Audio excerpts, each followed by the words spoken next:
딱 한 가지만 말씀드리면 저는 과일식은 하지 않습니다. 네.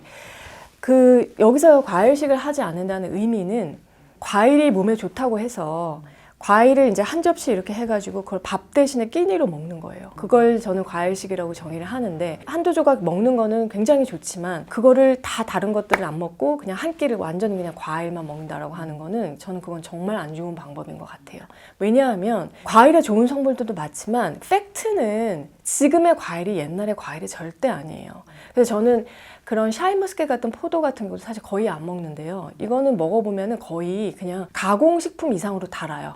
재배하시는 농부님들한테 혹시 이제 피해가 갈 수 있을 것 같아서 조금 말씀드리기가 좀 조심스럽긴 하지만, 사실 그 책임은 소비자들한테 가장 크게 있는 것 같고요. 저희가 너무 단 과일만 찾다 보니까 정말 예전에는 복숭아 하나도 그렇고 사과 하나도 그렇고 단맛도 있었지만 새콤 맛이 항상 같이 있었거든요. 제 기억에는. 그래서 과일을 먹으면 어떤 과일이라도 굉장히 그 새콤달콤한 맛이 많았는데, 지금은 거의 그 새콤한 맛은 하나도 없어지고 그냥 다 달아요. 사과도 그냥 다 달고. 그래서 그거를 굉장히 최상품으로 치고 브릭스를 무조건 높이는 걸 특상품으로 치거든요. 그러니까 그런 걸 소비자분들이 계속 찾다 보니까 과일 속에 있는 당분 함량이 끝도 없이 높아지고 그걸 계속 우리는 먹으면서 생활을 하고 있거든요. 그런데 활동량은 또 너무 부족하죠. 그런 것들이 쌓이면 아무리 천연당이라 하더라도 안 쓰이는 거는 지방으로 바뀌고요. 그러면 그게 지방간이 되고요. 그러면 간의 염증을 또 일으킬 수 있고요. 고지혈증이 생길 수 있고 악순환이거든요. 그래서 정말 이게 또 한동안 잘못된 어떤 유행 지식 같은 게 떠돌아서 누가 과일식이 좋다고 하는 바람에 아침에 일어나자마자 공복에 뭐 과일을 뭐 이렇게 해가지고 막 많이 이렇게 먹고 이런 분들이 너무 많고, 그런 분들이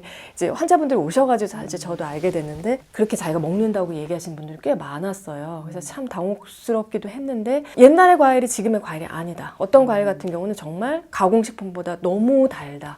그래서 우리가 과일을 먹을 때는 반드시 양을 좀 조절해야 되고, 식사 대신에 과일로 때우는 그런 과일식은 전혀 추천드리지 않고, 그건 저도 하지 않고 있습니다. 그럼요. 왜냐면은 낮에는 낮에 할 일이 있고 밤에는 밤에 할 일이 있는데, 사람들은 잠을 자는 게 그냥 아무것도 안 하고 있는 일이라고 생각하지만 절대 그렇지가 않고, 잠을 자는 동안에는 사실 간과 뇌가 가장 많은 일을 하는데, 그 중에서도 뇌는 우리가 낮 동안에 학습하고 익히고 배우고 했던 것들을, 그 기억을 다시 저장하고 카테고리화하는 역할을 하기 때문에 그런 일들을 밤에 하거든요. 근데 제대로 자지 않으면 그런 일들을 못하고, 그리고 또 제일 중요한 거는 낮에 머리를 엄청 많이 썼을 거 아니에요. 그리고 현대는 특히 농사 짓고 몸을 써서 하는 일보다는 머리를 써서 하는 일들이, 지금 저희도 다 마찬가지고, 머리를 엄청 쓰면은 사람 몸은 정직하기 때문에 쓴 만큼 노폐물이 생겨요. 우리가 먹은 만큼 이제 대변으로 이제 노폐물이 생기는 것처럼 머리도 쓴 만큼 노폐물이 생기는데요. 그 노폐물이 머리에 쌓이면 그때부터 문제가 생기는 건데, 그 노폐물이 이 뒤쪽으로 나가거든요. 머리 뒤쪽으로. 근데 이 뒤쪽으로 청소가 하수구 빠져나가듯이 나가면서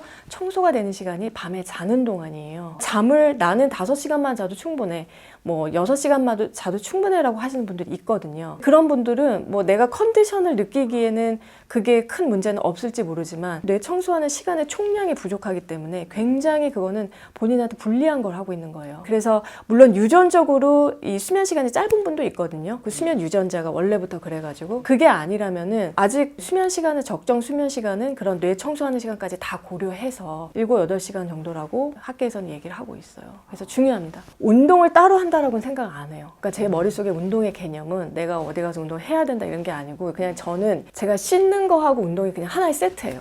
운동을 안 하고 씻으면은 이건 뭔가 이상한 거예요. 씻기 전에는 그럼 꼭 운동을 해야 되는 거예요. 그래서 뭐 아침에 씻든 저녁에 씻든 씻기 전에 항상 운동을 하기 때문에 그냥 거의 그냥 생활화돼 있다라고 보시면 될 것 같아요. 요즘 하는 거는, 그래서 이제 아마 좀 놀라실 수도 있는데, 지금 운동을 거의 지금 한 5군데 저는 끊어놓고 저는 이제 돌아다니면서 해요. 그러니까 집 근처에도 하나, 직장 근처에도 하나, 또 어디 좀 약간 멀리서도 하나. 그래서 핑계를 댈 수가 없어요. 뭐 시간이 없어서 못했다든지, 뭐 늦게 끝나서 못했다든지 이런 일이 있을 수가 없고, 그래서 운동에는 좀 돈을 많이 이제 쓰는 편인데, 그냥 기본적으로 많이 하시는 뭐 러닝이라든지 이런 것도 하고요. 그리고 제가 또 좋아하는 운동 중에 하나가 로잉이에요. 이렇게 노젓는 거, 로잉도 굉장히 좋아해서 하고요. 그 다음에 이제 요즘에 너무 50대 이후에 꼭 해야 되는 운동으로, 제가 왜 이걸 몰랐을까, 진작에 알았더라면 더 많이 했었고 또 많은 사람들한테 얘기했을 텐데 라고 생각하는 이제 운동이 있는데,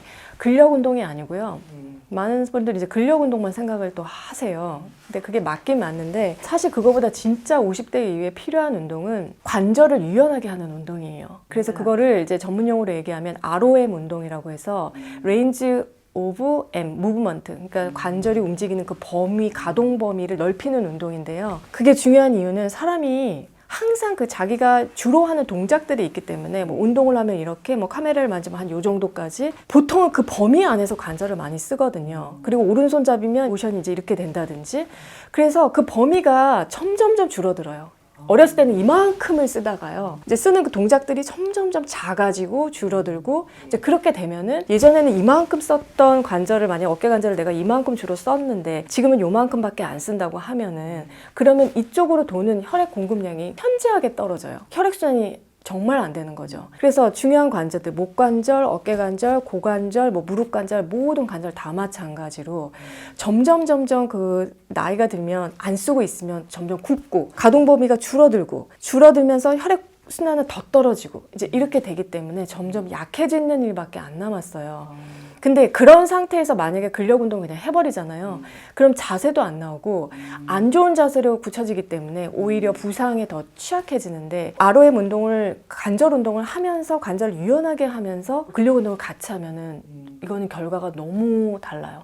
그래서 예를 들어 저 같은 경우는 운전을 매일 이제 하면서 출퇴근을 하다 보니까 그리고 치과 선생님들도 마찬가지예요. 계속 이제 오른쪽으로 페달을 밟잖아요. 그래서 좌우가 다르고 고관절이 오른쪽 고관절이 굳어 계신 분이 굉장히 많거든요. 치과 선생님들 중에서 직업병이죠. 근데 그런 경우에 이제 뭐 스쿼트 운동이 좋다고 하니까 뭐 스쿼트 운동 막 하잖아요. 그러면 그 자세 자체가 잘 안 나오는데 관절을 충분히 고관절 운동을 계속 해주면서 같이 병행하면은 움직임 그 스쿼트의 자세가 완전히 달라져요. 제가 이제 그걸 어떻게 알았냐면은 그걸 운동을 병행하면서 하니까 저희 이제 PT 선생님이 너무 칭찬을 해주시더라고요. 어떻게 이렇게 자세가 좋아졌냐고. 그런 것들을 몇 번 경험하면서 아 우리가 그 관절 운동에 대해서는 너무 그냥 뭐 스트레칭 뭐 하는 정도로만 생각하는 게 있는데 그냥 단순 스트레칭이 아니라 내가 이렇게 벌릴 수 있는 스트레칭 할 수 있는 그거보다 조금 더 범위를 넓혀가면서 더 관절을 좀 많이 쓰도록 의식적으로 운동을 매일 해야 해요. 저는 피부 식치를 합니다. 그것도 좀 의아하실 건데 식치라고 하면은 아 음식 치료니까 그냥 먹는 걸로 건강관리하는 거 아니야? 라고 생각을 하시지만 제가 생각하는 식치의 정의는 단순히 입으로 먹는 것만을 얘기하는 게 아니고요. 사람이 흡수하는 모든 것을 통해서 관리할 수 있는 치유를 다 말을 해요. 예를 들어서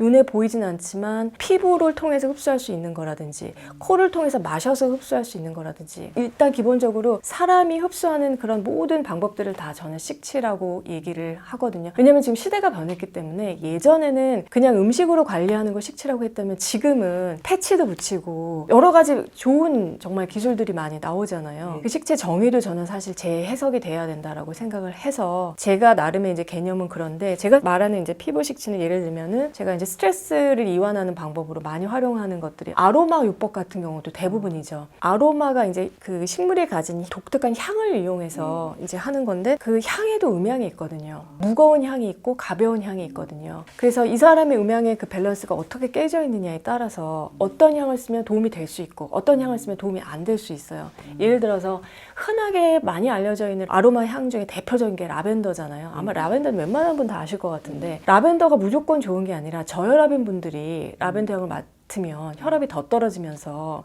라벤더는 혈관을 확장시키는 그런 작용을 하기 때문에 그거를 코로 바로 마시면 혈관 확장이 굉장히 빨리 되거든요.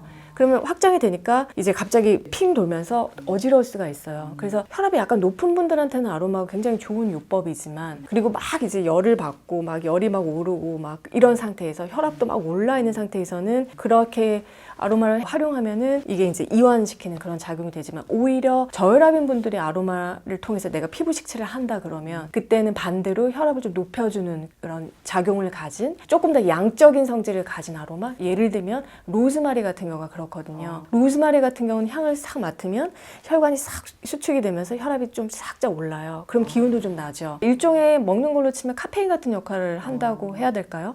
그럼 이제 순환도 엄청 좋아지고 그래서 이제 그런 요법 방법 같은 것도 하나의 이제 피부 식치고, 그리고 이제 그런 탕욕 같은 걸 하기도 하는데요. 스트레스 푸는 정말 좋은 방법 중에 하나가 이제 물을 이용해서 물과 피부를 접촉하는 거죠. 그게 정말 효과가 좋은데, 왜냐면 이제 태아였을 때 양수 속에 있던 기억이 있기 때문에 남녀를 관계하지 않고 아무리 감정이 그 뭐랄까 무뚝뚝한 경상도 사람이라 하더라도 물속에 들어가면 뭔가 이완이 되는 느낌, 편안한 느낌을 가지는 거는 무의식 쪽에 자기의 그 어렸을 때 그런 경험이 있기 때문이거든요. 근데 그냥 따뜻한 물에 들어가서 이렇게 사우나 하는 것보다 훨씬 더 좋은 방법은 냉탕과 온탕을 번갈아서 하는 거예요. 그래서 냉탕에서 1분 있다가 온탕에서 1분 이거를 왔다 갔다 하면은 냉탕에 있는 동안은 혈관이 수축하고 온탕으로 옮겨가서 있는 동안에는 혈관이 이완하고, 이 수축과 이완을 반복하면서 엄청나게 이제 운동이 돼요. 그리고 나면은 머리가 정말 개운해지고요. 스트레스가 완전히 다 날아가는데, 사실 집에서는 이거를 좀 하기가 어렵기 때문에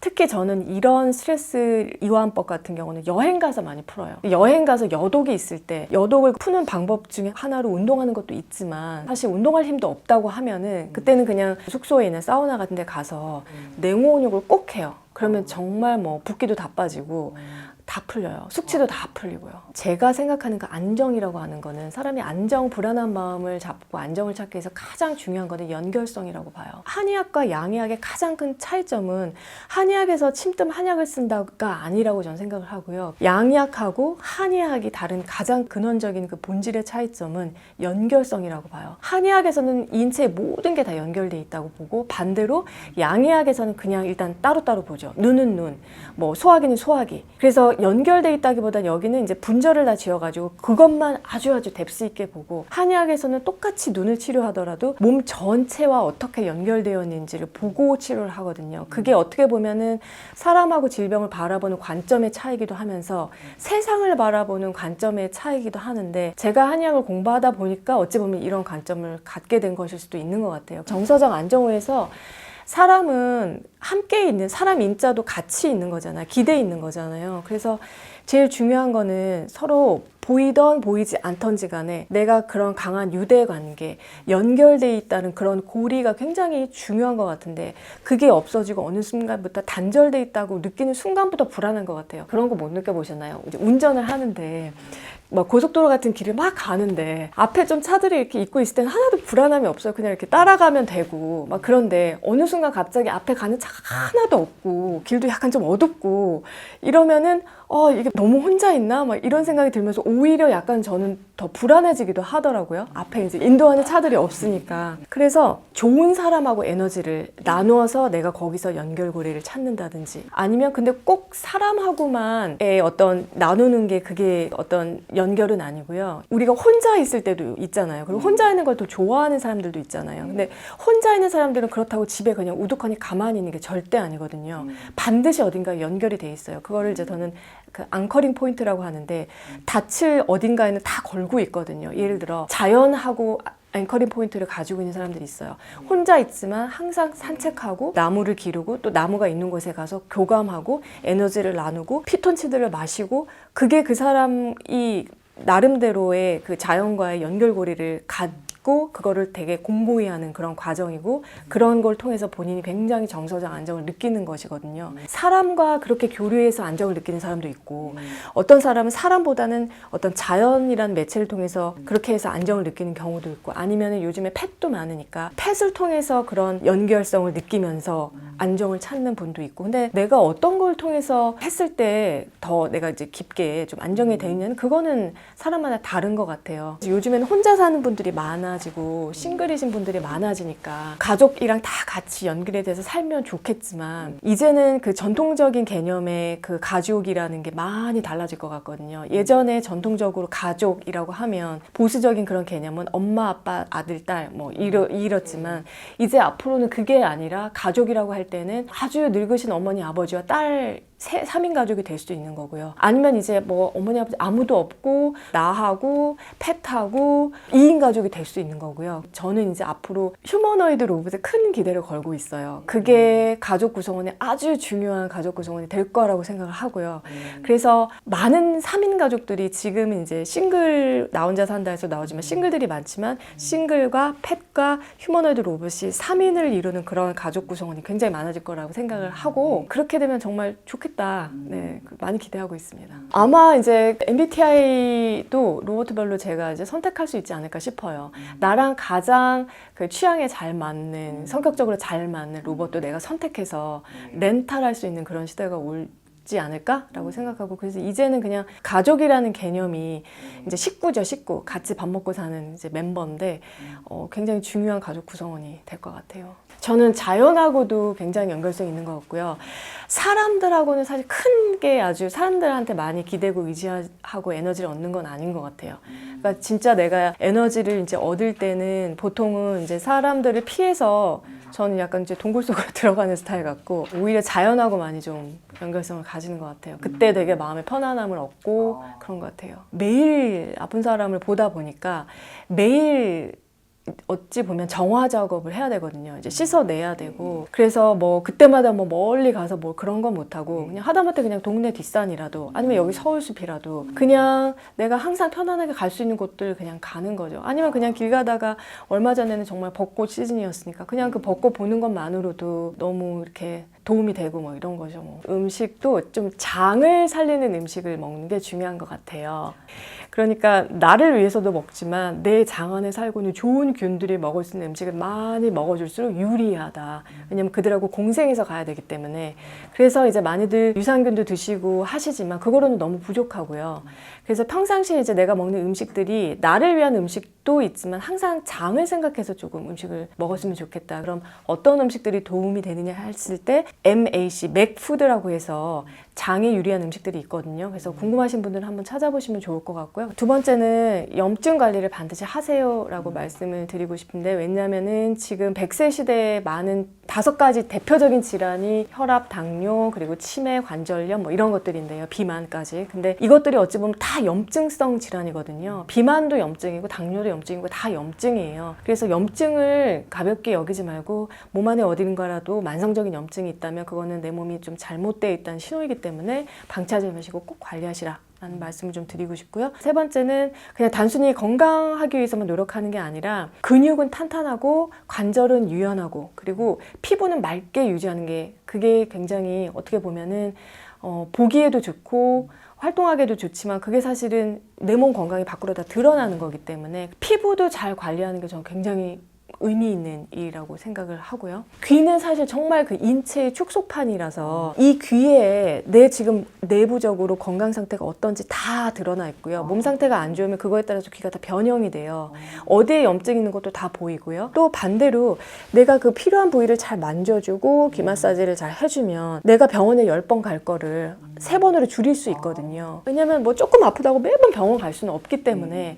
그래서 일상에서 내가 정말 손쉽게 관리할 수 있는 요법이 이런 이혈 요법이에요. 그래서 그런 좀 어떤 도구들을 알면 굳이 맨날 뭐 항생제, 소염제 이런 거 먹지 않고도 내가 건강관리 좀 하는데 많이 도움이 되니까, 그래서 귀를 귀하게 좀 여겨주시고 귀를 항상 좀 잘 만져주세요. 안 좋으면 안 좋을수록 귀가 뻣뻣해지고 얇아져요. 그리고 차가워져요. 그리고 무감각해져요. 그래서 연세가 있으시고 연령대가 있으신 분들일수록 만져도 아프지 않다 그러고 귀가 되게 차갑고 그리고 건강이 안 좋을수록 귀가 굉장히 얇거든요. 귓볼부터 그다음에 이제 그 위 귓바퀴 따라서 쭉 만져주고 또 손가락 넣어서 이 귓구멍 안에 여기도 이렇게 돌려주시고, 그리고 이제 귀에 보면은 크게 Y자로 지나가는 연골이 위에서 아래로 쭉 뻗어 있어요. 그러면 연골 따라서 집게 모양으로 손가락 만들어서 이렇게 좀 만져주시고, 그게 이제 기본적으로 그냥 귀 쪽의 순환을 도와주고 푸는 거고요. 사람마다 내 몸 상태에 따라서 귀에 그런 것들이 나타나고 변형이 일어난다고. 그러면 알면 좋겠죠. 내가 이제 내 귀를 이제 사진 찍어서 보고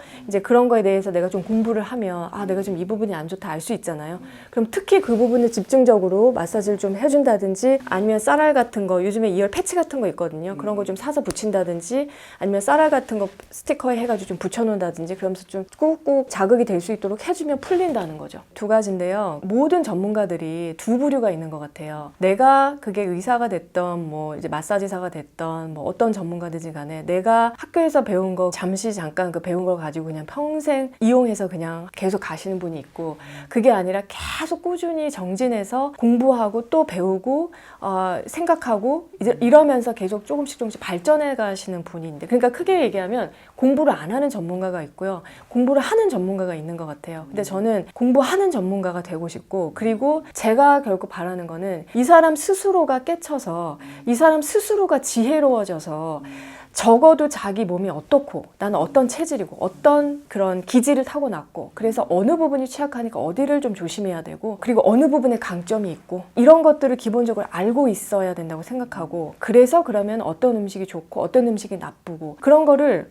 한 번에 알 수는 없지만 계속 환자 스스로가 지혜로워질 수 있도록 계속 이제 뭔가 알려주는 거죠. 그러다 보면 이제 점점 자기 스스로에 대해서 알아지거든요. 그렇게 환자 스스로가 지혜로워지게 뭔가 옆에서 교육 아닌 교육을 하고 하려면은 잔소리를 계속 이제 해야 되는 거예요. 이거는 그래서 드시면 안 되고, 이거는 그런 거고, 사람 몸은 어떤 거고, 그런데 당신 몸은 특별히 지금 이렇고, 그래서 이렇게 해서 다른 거고. 그래서 그렇게 하는 식의 진료를 하다 보면은 사실은 1시간도 모자라요. 그래서 그냥 환자분들을 침대에 쫙 깔아놓고 뭐 침 치료하고 그냥 끝 하면은 하루에 100명도 볼 수가 있고, 저도 졸업하고 나서 이제 다른 병원에 취직해서 일을 할 때는 그런 식의 진료를 했어요. 근데 계속 하다 보니까 그런 스타일은 저랑은 안 맞다라는 생각이 들었고, 그냥 한 사람을 보더라도 되게 뎁스 있게 보고, 그런 게 결국은 저한테 더 보람되게 다가오니까. 그래서 지금 저는 환자를 볼 때 처음 만나는 환자는 적어도 50분을 보고요, 그 사람하고 이제 계속 얘기하고 질문을 주고받고 하면서